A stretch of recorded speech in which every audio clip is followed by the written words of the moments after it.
Hi, I'm Bruce. Today I'm going to show you how I made this live edge knife block. This is a gift from my wife's grandfather. I think the wood will have special meaning for him based on where it came from.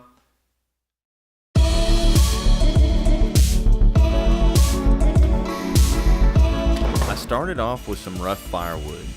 This is from a tree that has been on their property for over 60 years.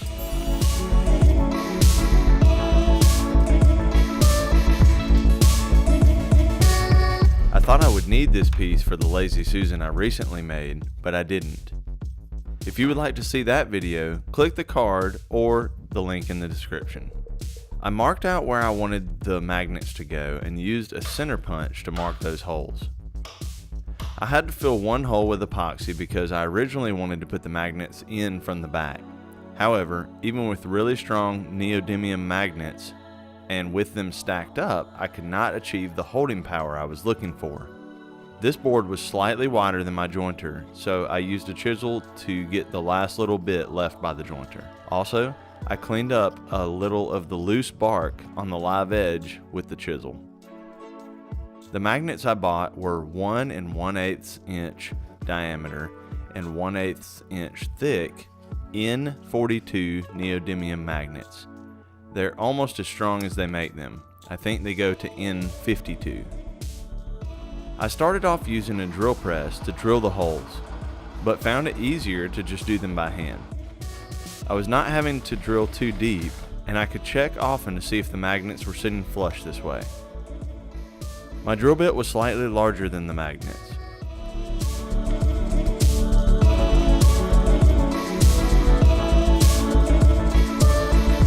Then, I drilled a couple of 1/2 inch holes to accept some 1/2 inch dowels. I drilled through holes into the center with a countersink. I wanted my wife's papaw to be able to screw this into his shop wall and cover up the screws with some nice oak dowels. I used a wood burner to etch my name and date into the board.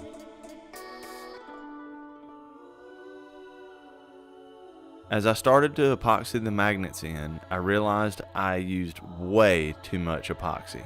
There was still epoxy all over the magnets, so I used some acetone to clean up the magnet faces. It worked, and I was able to get most of the epoxy off of them. I epoxied these rare earth magnets into the holes, and I didn't even think about the strength of this size of a rare earth magnet. With these holes as closely drilled as they are, the magnets were pulling toward one another or away from one another based on the poles of the magnets. And you can see it kind of made them not seat perfectly centered in the hole. That's something to watch out for if you end up doing this. I sanded the surfaces with some 220 grit. I then gave the piece a few coats of spray lacquer.